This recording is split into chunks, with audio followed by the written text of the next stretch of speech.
I think when we think about ESG, I mean, first of all, I think about sustainability and actually global sustainability practices. And I think in general, from my perspective here, the Canadian mining industry is a leader in sustainability, both from an environmental preservation point of view and a community engagement point of view. So I think it is an important foundation for our industry, and it's something I think is one of these non-negotiable items here. It doesn't matter where we're working around the world.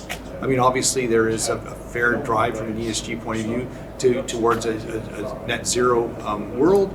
And so that's a great opportunity for the mining industry as a whole to work on producing those metals and minerals that are really required for that electrification and transition.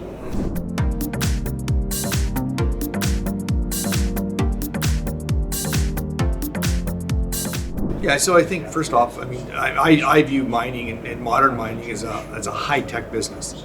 It is a key thing here that understanding this is a high-tech business. I think lots of effort goes, in my mind, on a go-forward basis to improve, let's say, the performance and particularly the economic returns on projects.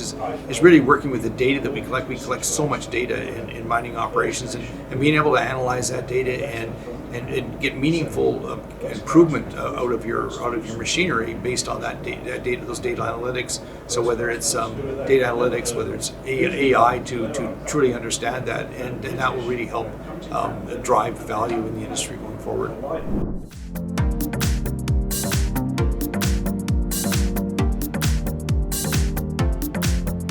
Yeah, so I think a couple things here when we start thinking about, I'm going to call it sustainable energy that is non-carbon emitting. I think nuclear energy is extremely flexible energy. You can put your plants very close to your communities or to your larger centers. So your infrastructure that you need, whether it's your power lines or infrastructure you need to bring some other renewables to those centers, are somewhat reduced. And I think that we have to recognize the difference between, I'm going to call it base load and peak load, when we start to think about energy and the balance of energy use.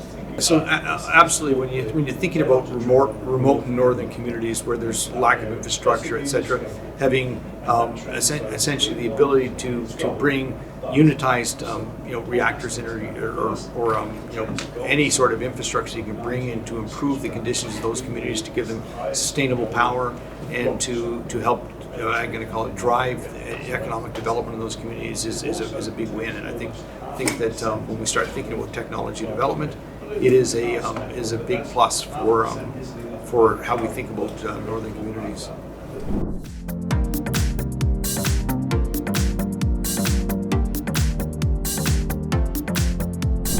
Getting back to an in-person convention here this year is really important. It's very well attended. One of the things that I love when I see the number of parliamentarians, government officials, ambassadors, heads of state, etc., from various different countries, and I think that is key here to driving progress inside the industry and getting alignment in terms of particularly how quickly we can actually advance the projects to produce those metals and minerals that we need for the future.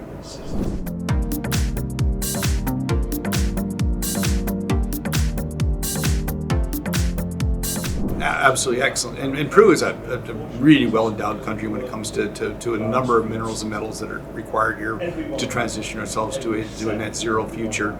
I think Peru has a robust mining industry. I think it is a really exciting place to work. It's got a very, I think, a workforce that is highly skilled in mining and highly skilled in mining construction.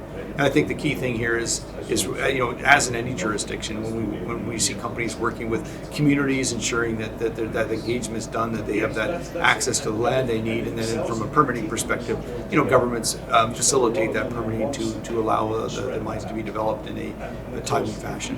And as I said, I think Peru has a long history of development mining. I think as with many countries, we do see ups and downs in terms of political climate and social interest in mining. I think it is key just to keep steady keel.